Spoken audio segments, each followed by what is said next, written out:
Derrière les vitres opaques des quartiers d'affaires, dans les bureaux, les usines, les commerces, en France comme en Europe, comme sur chaque continent, tous les salariés s'interrogent.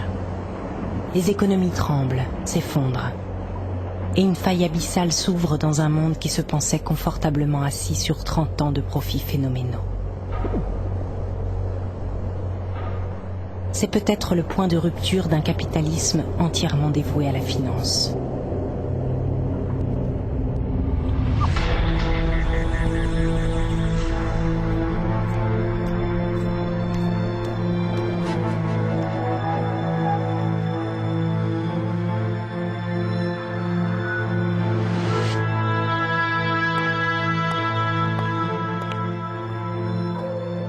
Un monde dans lequel l'économie n'est plus au service de l'homme, mais l'homme au service de l'économie. Aujourd'hui, Fenwick est la filiale du groupe allemand Kion. Un groupe qui a absorbé non seulement Fenwick, mais les plus grands fabricants de matériel de manutention en Europe. Kion possède des usines en France, en Allemagne, en Angleterre, en Chine et au Brésil. Ce géant allemand et ses filiales emploient 20 000 salariés et distribuent leurs produits dans plus de 100 pays. Depuis 2 ans, pour tous les salariés de Fenwick, la donne a changé. 2 énormes fonds d'investissement, Goldman Sachs Partners et KKR, se sont offerts le groupe Kion, ses filiales, ses usines et ses salariés. Goldman Sachs Partners est la branche investissement de la banque la plus rentable des États-Unis. KKR est dirigé par le financier le plus admiré et le plus redouté outre-Atlantique, Henry Kravis. Un homme qui a entièrement dédié sa vie à l'argent et dont la fortune personnelle est estimée en 2009 à 2,6 milliards de dollars. Les employés de Fenwick ne sont plus seulement les salariés d'une entreprise industrielle.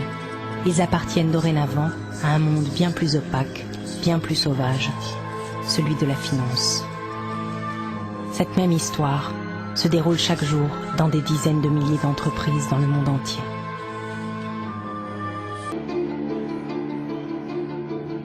Une année avant cette réunion des commerciaux, sous l'impulsion donnée par les nouveaux actionnaires, la direction de Fenwick lançait un programme sur mesure pour vendre plus. Elle fait alors appel à un cabinet conseil de renom, Krauthammer. Philippe Bazin, coach et consultant, est le nec plus ultra en management par l'excellence. On vend du comportement concret, on vend du coaching, on the job et off the job. Mais au fin fond de nos croyances, il y a une croyance très profonde qui est on ne peut pas séparer le développement des hommes et le business.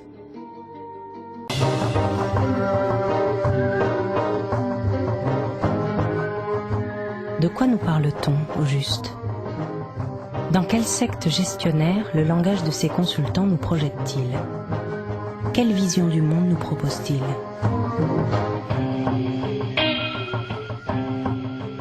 En 1981, Peter et Waterman, 2 consultants de McKinsey, écrivent un livre qui s'appelle Le Prix de l'excellence en français et qui va devenir le livre de chevet de la plupart des dirigeants d'entreprise et qui va proposer en fait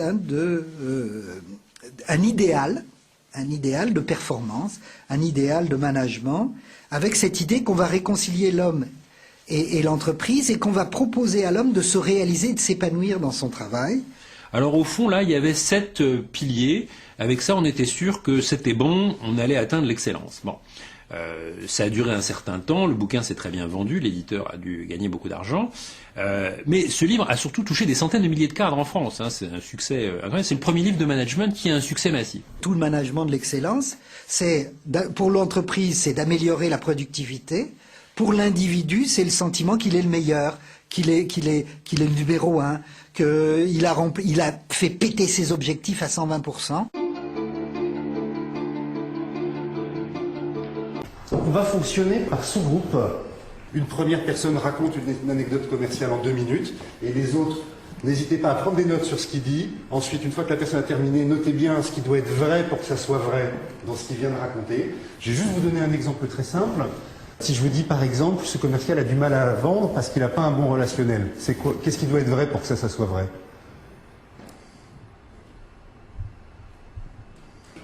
C'est que sans relationnel, on ne vend pas. Alors, à chaque fois, on changera les groupes. Donc un premier groupe, Jean-Michel, Philippe.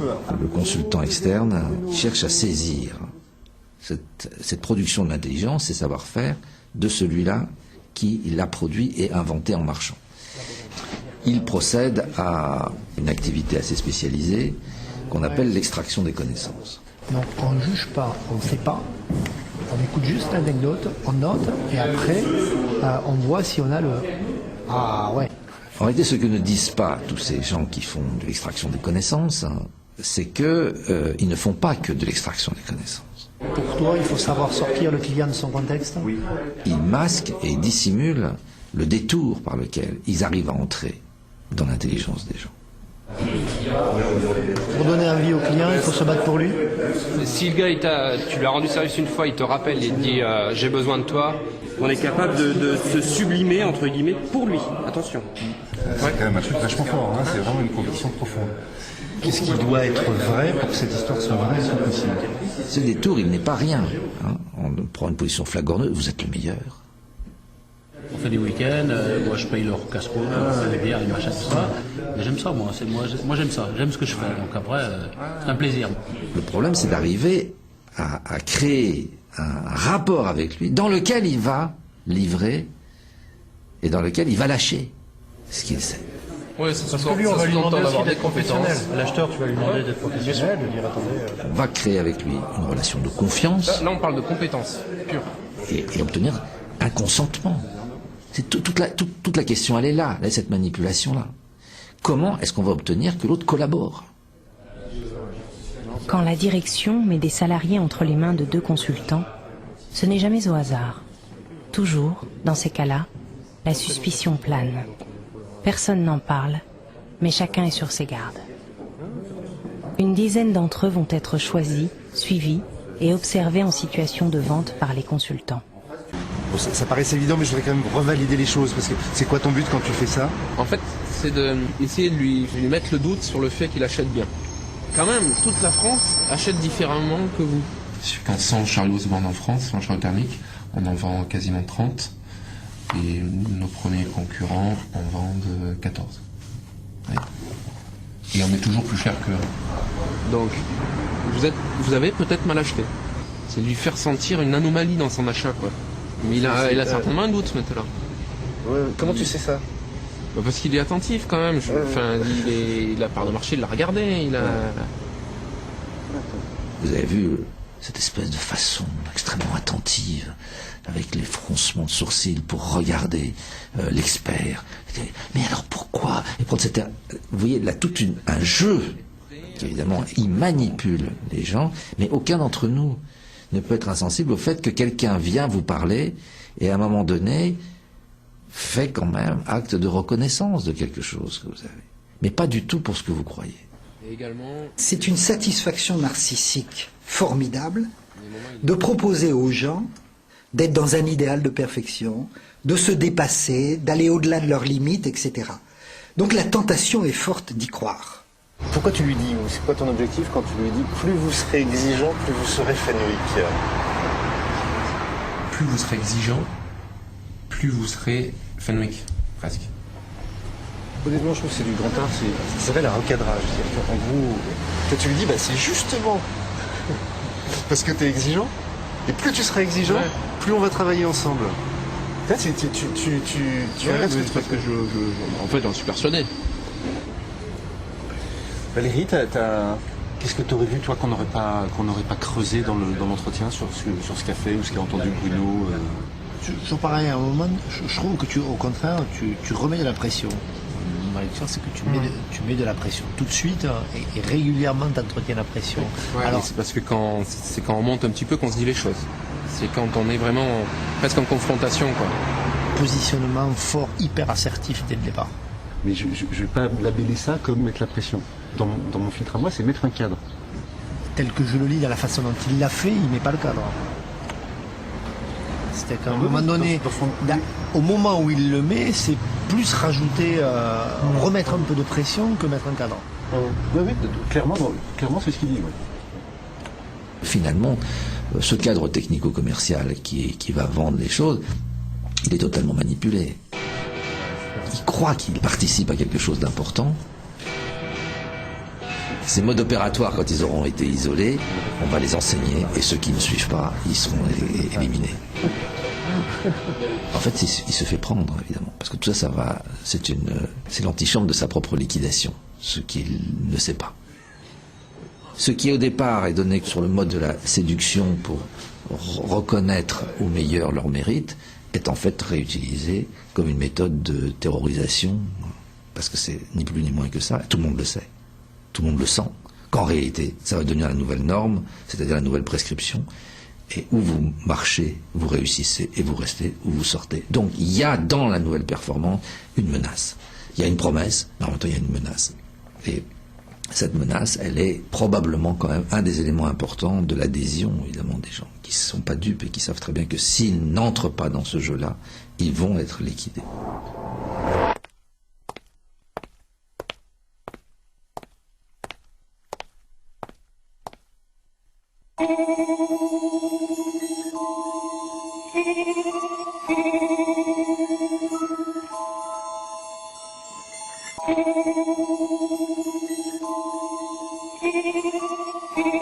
Ce système de pouvoir qui est sous-jacent à ces nouvelles pratiques managériales, il a quoi comme objectif? De mobiliser le maximum d'énergie des individus pour pouvoir répondre à des objectifs de performance et de rentabilité qui sont de plus en plus élevés. Quand il y a un taux de croissance de 3% dans l'économie, eh ben l'entreprise peut faire 3% de profit. Quand il y a un taux de croissance de 3% et qu'on demande des taux de rentabilité de 10, 15, 20, 25%, évidemment, comment on fait ça? Eh ben, comme on peut, la variable d'ajustement, c'est le travail. C'est-à-dire, il faut faire plus avec moins. Donc, la seule réponse qu'il y a, c'est la réduction des effectifs. Mais pourquoi la réduction des effectifs qui mettent sous tension ceux qui restent et sous tension ceux qui sont exclus? C'est justement parce que le management dans son ensemble et l'ensemble de la population, d'une certaine façon, a accepté cette folie du capitalisme financier qui fait que des actionnaires qui ne sont plus branchés sur la production exigent des taux de rentabilité sans se préoccuper du tout du réel du travail et des conditions concrètes qui permettent cette rentabilité.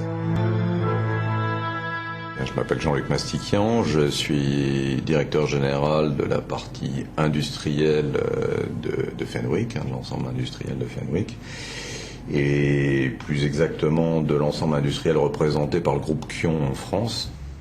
Je suis Christophe Lautrey, le directeur général et le gérant de Fenwick Lindé, entreprise que je dirige maintenant depuis 2004. L'objectif, c'est quand même la performance globale, et on a représenté un petit logo, notre stratégie, et au centre de cette stratégie, on a mis la motivation des salariés. Et ça part d'un credo, c'est que la plus belle des stratégies, si elle n'est pas comprise et partagée par l'ensemble du personnel, ne sera pas appliquée. On est obligé en permanence de s'améliorer. Donc pour moi, il y a effectivement absolument pas de limite. Il n'y a pas de limite dans le temps non plus. C'est-à-dire que on ne peut pas être sûr. L'incertitude aujourd'hui fait partie d'une donnée de management. Donc on est dans des environnements extrêmement volatiles. On sait que la situation, elle peut évoluer pratiquement d'un mois sur l'autre. Stagner n'est pas une option. Oui, l'entreprise doit progresser, mais le progrès, ça fait partie de la vie. Un bon management, pour moi, c'est de jamais être satisfait et de se dire que, voilà, qu'est-ce qu'on fait pour solidifier la performance d'aujourd'hui, pour accroître celle de demain. Donc, je crois que, structurellement, un manager, c'est quelqu'un de jamais content. Donc, il y a une exigence qui nous oblige à avoir des des raisonnements et des stratégies sans complaisance. Alors, très clairement, vis-à-vis du groupe, il faut montrer au mois le mois des performances qui se traduisent très clairement par des performances financières. Le dirigeant de l'entreprise est ce que j'appellerais le maillon faible paradoxal. C'est le maillon faible parce qu'il est le plus vulnérable aux pressions qui viennent de l'actionnariat. Et maillon faible paradoxal parce que néanmoins il est le patron de l'entreprise et qu'il a donc les moyens de décréter la mobilisation et de mettre toute son organisation sous tension pour lui faire atteindre les objectifs qui le protègent, lui, patron.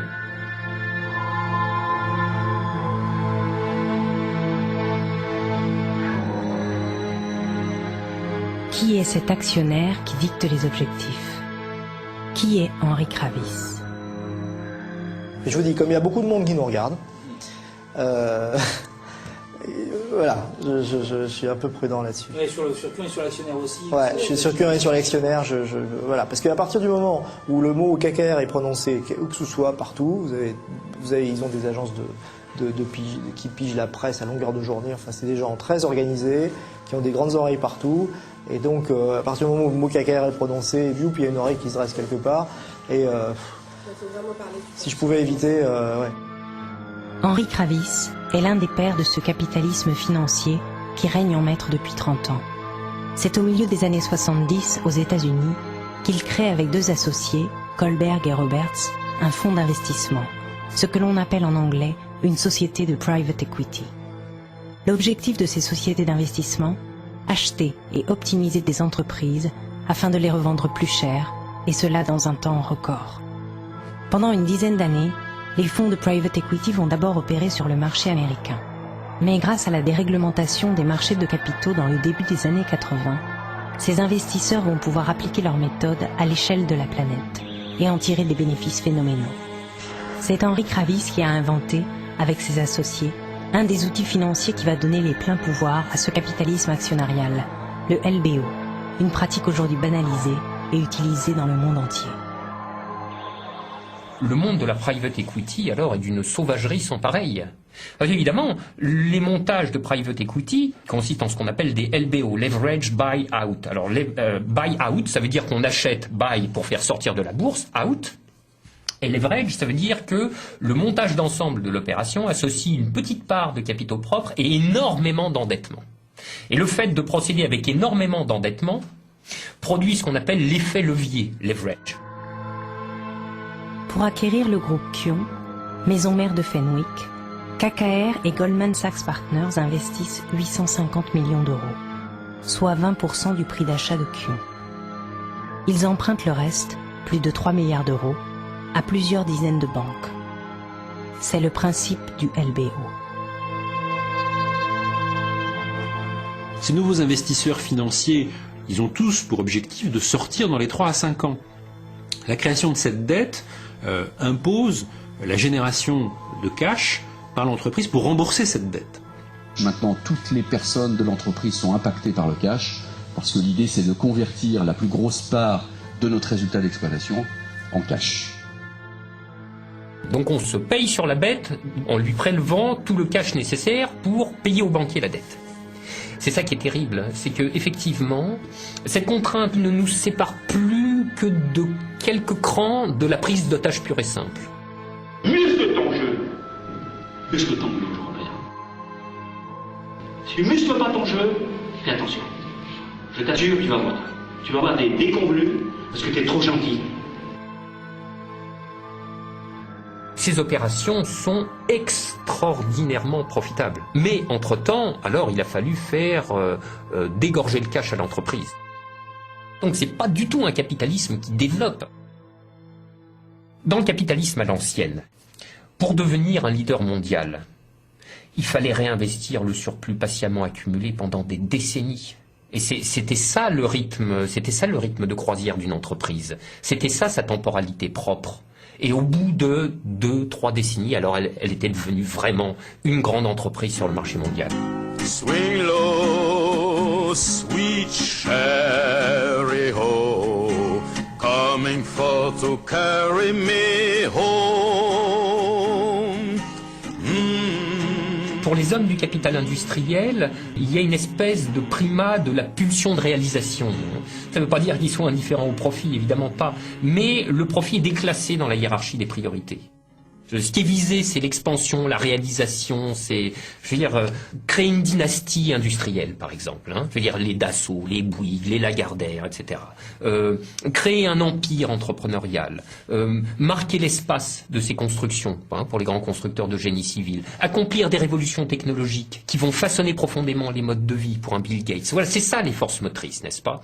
Alors pour ces forces motrices, le profit est un instrument, il est nécessaire, il faut l'avoir, donc il faudra le dégager pour l'investissement, pour l'accumulation du capital. Mais ça n'est pas forcément l'objectif final.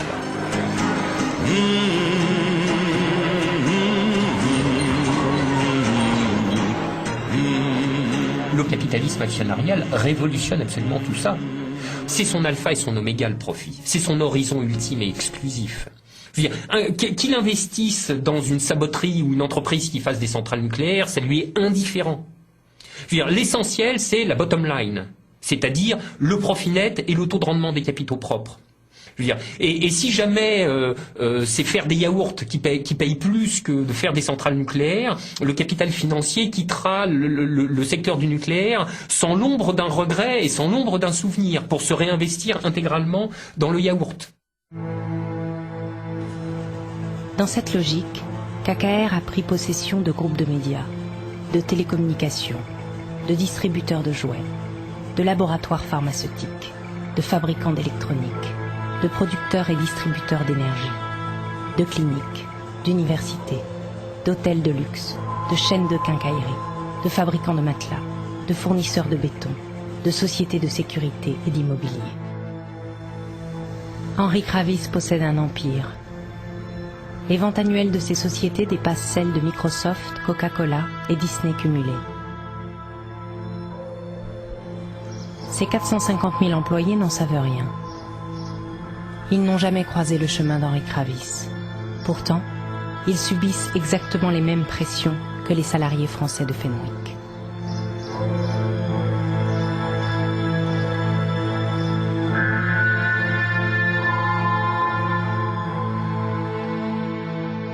How do we run our companies? Well, in KKR's case, our whole focus is 100% on operational improvement. How do you shorten the supply chain? How do you improve waste in the product? How do you improve productivity throughout the organization? How do you improve the sales force productivity and so on? These are the kinds of things that we do as a private equity firm. And that will not change. And that will not change. And that will not change. L'objectif, c'est vraiment d'observer la situation actuelle et de partir de là pour éliminer tout ce qui est en trop, en fait. Cette démarche, elle s'appuie sur la philosophie Kaizen. Kai en japonais, c'est changement, et Zen, c'est bon pour un mieux. Donc ça veut dire changement pour un mieux.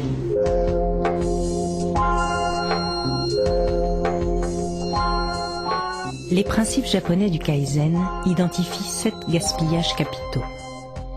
Stock en attente, mouvements inutiles, temps mort, surproduction, surface perdue, défaut de fabrication et surtout, tout déplacement non productif de l'ouvrier.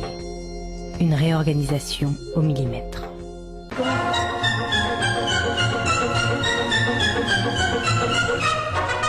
Le moins de déplacement, mais on est plus fatigué, c'est la cadence qui est là.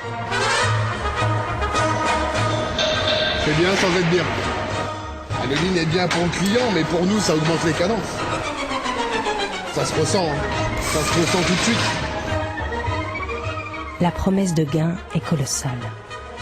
Quelques minutes de travail gagnées chaque jour par ouvrier, fois 400 ouvriers pour l'usine Fenwick, fois des centaines d'usines dans le monde pour KKR l'actionnaire.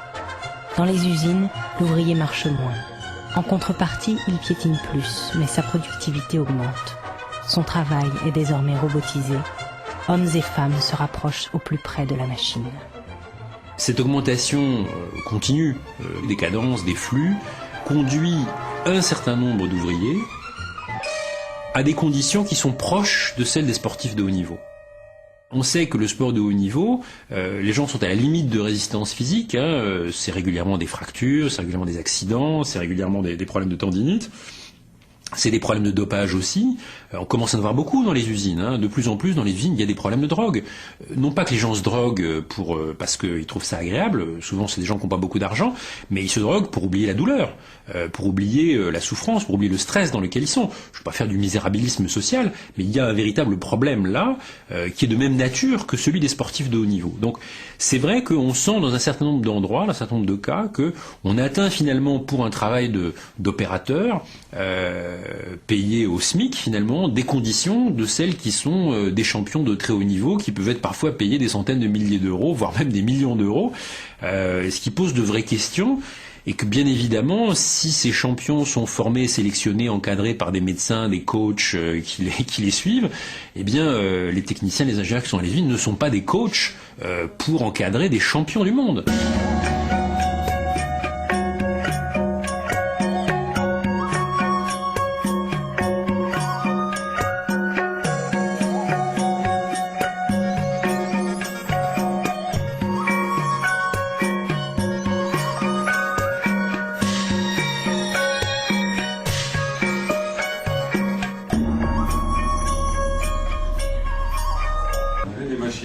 Comme on nous a expliqué, c'est qu'on faisait des grands pas.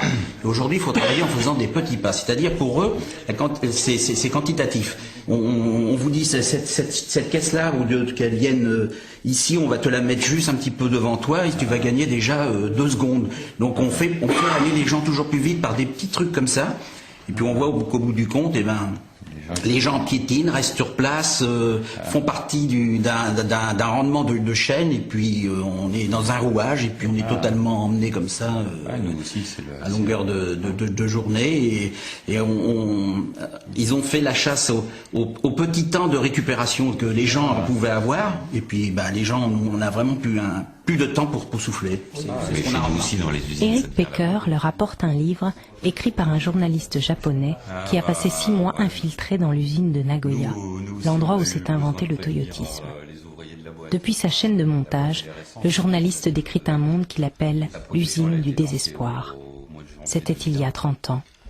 L'ouvrage fait toujours référence. Parce que ce que vous racontez, il y a plein de choses qu'on vit nous aussi à l'usine, avec le patron qui nous disait on est une boîte différente, on va faire pour le mieux, plus important pour nous c'est l'ouvrier, c'est lui la richesse de l'entreprise, et puis on va améliorer les conditions de travail, on va être une boîte différente. Voilà, j'avais un peu peur que la boîte qui se construisait à Valenciennes, elle ressemble à ce qui se passait au Japon dans les années 70, et puis effectivement très rapidement c'était la même chose.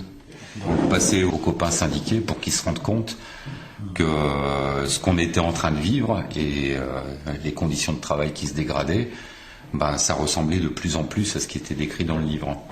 Et qu'en fait, s'il y avait 2 exemples pareils à travers le monde à 35 ans d'écart, c'était pas parce que c'était une coïncidence, c'est que c'était parce que c'était une politique voulue de la part des actionnaires de Toyota. Leur but, c'était de faire suer du profit coûte que coûte, en organisant le sous-effectif, en n'en ayant rien à foutre des conditions de travail, en aggravant les conditions de travail, en donnant pas le matériel aux gens pour produire, voilà. Et toujours avec un discours pour enrober.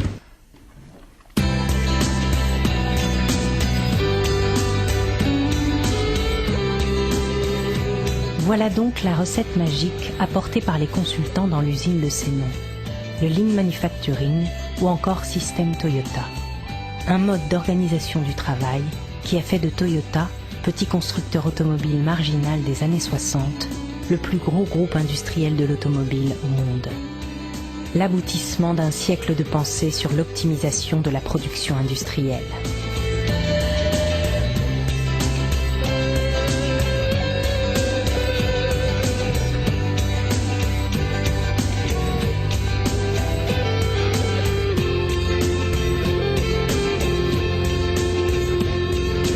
Study the motions you make when you set the table every day, I'll bet you'll find you're wasting a lot of energy.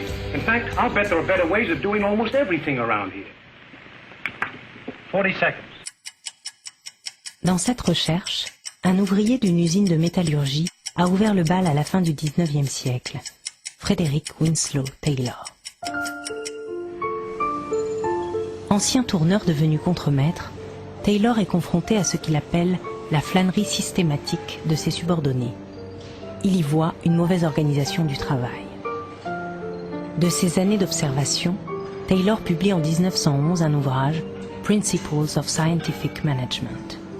Il invente un tout nouveau modèle, le travail découpé en tâches, chronométré, avec des ingénieurs qui pensent et des ouvriers qui exécutent. La conception du pouvoir qui était derrière, c'était que le travailleur, lui, n'a pas à réfléchir, il a à exécuter, et que ce qui est mobilisé, c'est essentiellement de canaliser l'énergie physique pour la transformer en force de travail, dans un espèce de canevas dans lequel les gens sont mis dans des petites cases, et où on leur décrit ce qu'ils doivent faire, et à ce moment-là, la préoccupation, c'est d'améliorer la rentabilité en accélérant le processus. C'est la naissance de l'organisation scientifique du travail, qui ne cessera plus de se développer au cours du siècle. Mais c'est Henry Ford qui va bouleverser la production industrielle et l'organisation du travail en inventant le travail à la chaîne. Dans son autobiographie, il raconte que cette idée de la chaîne de production est née d'une visite dans un abattoir de Chicago.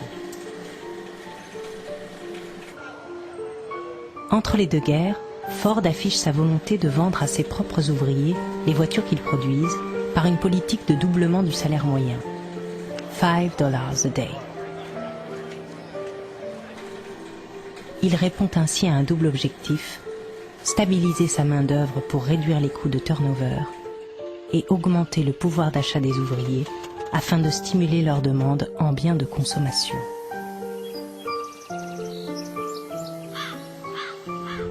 C'est le début de la production de masse.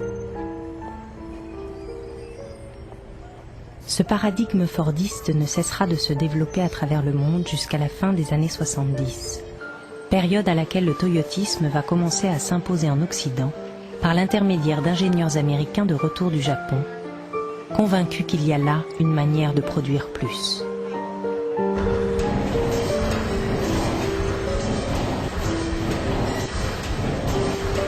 Il faut rompre avec le taylorisme parce que ça abrutit le travailleur, parce que c'est de la discipline, parce que c'est du pouvoir qui est obsolète et donc il faut redonner au facteur humain sa place centrale. Le Fordisme n'avait peut-être pas une telle attention à l'ouvrier en tant que tel. On cherchait toujours à l'exploiter autant que possible, mais là où le toyotisme va plus loin, c'est qu'il va arriver à convaincre l'ouvrier qu'il lui importe de lui-même de trouver le moyen d'augmenter les cadences. On s'est rendu compte qu'il était beaucoup plus efficace et rentable et performant que le travailleur adhère plutôt qu'il soit dans un système disciplinaire dans lequel le chef va lui dire ce qu'il faut faire et ce qu'il ne faut pas faire, et va le sanctionner s'il fait bien et le récompenser s'il fait mal. Et donc ça oblige de changer le rapport au travail.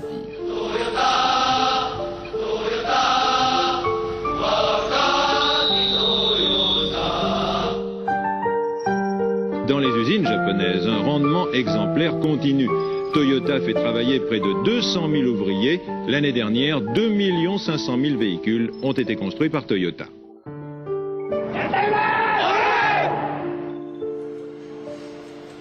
À l'usine Fenwick, comme chez Toyota, l'adhésion des ouvriers aux objectifs de l'entreprise est le nouveau credo. Chaque salarié doit proposer, quotidiennement, des idées, des astuces, des solutions afin d'améliorer la productivité et la sécurité de son poste.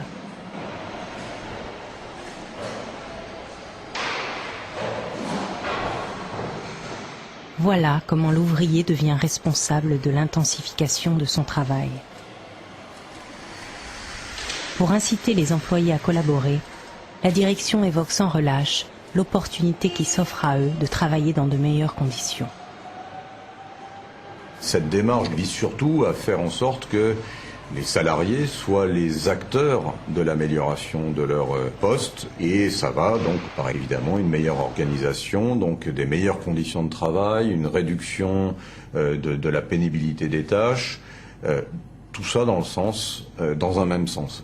La règle d'or du système, c'est que toute amélioration doit aller dans le sens d'une amélioration de la qualité et de la productivité. C'est le critère d'acceptation de la proposition. Donc, si on peut à la fois améliorer les conditions du travail, le rendre moins pénible, le rendre moins fatigant, tout en réduisant le temps de cycle, tout en améliorant la qualité, cette proposition sera acceptée. Par exemple, si c'est moins douloureux pour l'ouvrier d'avoir le tournevis sur une table à côté de lui au lieu d'avoir à se baisser pour le ramasser, il aura moins mal au dos, donc c'est une amélioration des conditions de travail. Mais le but, c'est la productivité. Et si c'est l'inverse qui est vrai, s'il vaut mieux qu'il se baisse pour qu'il soit plus productif, on l'obligera à se baisser. Et les opérateurs eux-mêmes sont formés à comprendre les critères selon lesquels ils doivent faire de bonnes propositions ou pas de bonnes propositions.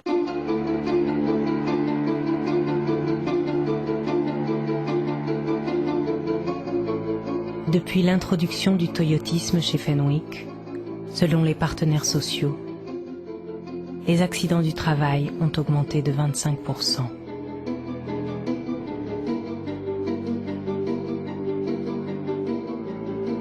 S'agissant de l'amélioration des conditions de travail, là, c'est les salariés qui en parleront le mieux eux-mêmes. Pour ma part, la théorie du foutage de gueule me semble assez bonne, quoi. Effectivement, je pense que c'est celle qui a ma préférence, en tout cas. Hein.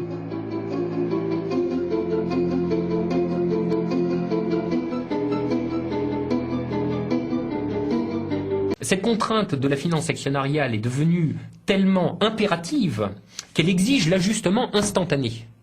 Donc tout de suite, il faut réduire la voilure. Tout de suite, il faut faire les plans sociaux. Tout de suite, il va falloir essayer de maintenir comme on peut le profit trimestriel pour la prochaine confrontation avec les investisseurs, etc., etc. Donc c'est un monde dans lequel il n'y a plus aucune marge de manœuvre, quoi. Tout le monde est pris à la gorge de partout.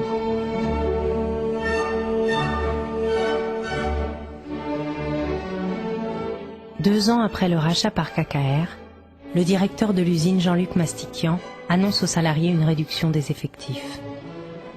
L'usine doit se séparer d'une centaine d'entre eux.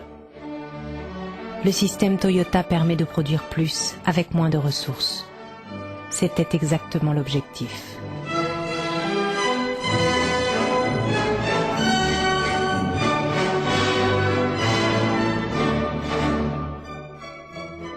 Le sort des salariés de Fenwick est effectivement entre les mains d'Henri Kravis, le magicien de l'optimisation et du profit. L'homme qui fait jaser pour ses revenus exorbitants. 51 260 $ par heure. 24 heures sur 24.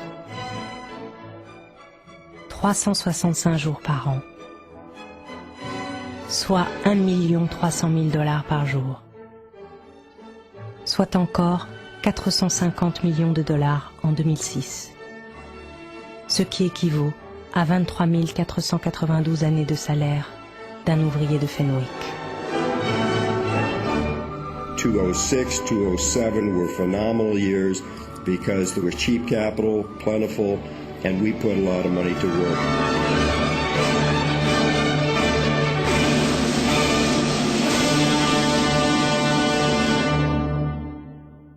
Tout ce dispositif qui part du système japonais, c'est-à-dire du système du toyotisme, et qui se développe à travers la performance, le coaching, les nouvelles formes d'organisation du travail, l'évaluation individuelle des performances, l'exaltation de tout ce qui est performance individuelle, argent, etc.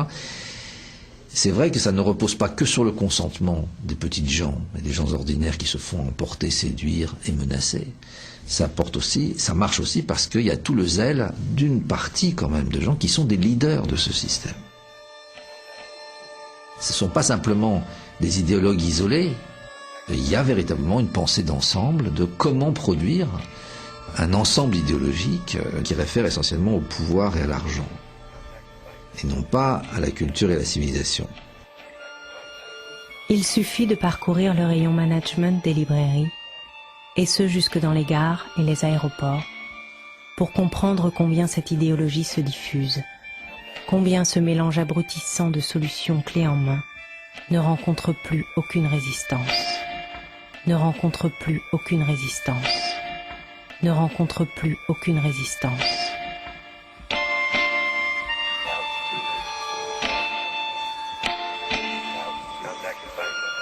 Il faut voir l'énormité des moyens qui sont mis en œuvre pour distribuer ce discours et le vocabulaire même, à travers lequel s'imprègne l'ensemble de notre monde contemporain.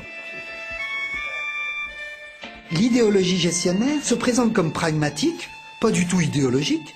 Il n'y a pas une gestion de gauche, une gestion de droite, etc. Non, la gestion, c'est juste des techniques, des normes, pour dire voilà comment optimiser le fonctionnement des organisations. Et c'est ce que vendent les cabinets conseils. On vous vend de la solution. Quand tu fais du roquefort, tu as le roquefort et tu mets de la moisissure dedans. Si la moisissure prend pas, le fromage meurt. Si la moisissure prend trop bien, le fromage est pourri. Et tout l'art de l'affineur du roquefort, c'est de faire, à la fois d'utiliser, de développer la moisissure pour qu'elle crée le goût du roquefort. L'approche roquefort, ça consiste, pour ce dirigeant d'entreprise, à aller créer un lien direct avec ces éléments performants et subversifs, et parce que c'est eux qui peuvent régénérer le système. Et si on y pense, chez Fenwick, qu'est-ce qu'on est en train de faire? On est avec les meilleurs, et on est en train d'explorer comment ils sont subversifs par rapport au système, mais en même temps par qui on est mandaté? Par la direction, parce qu'elle va essayer de dupliquer ça. Top.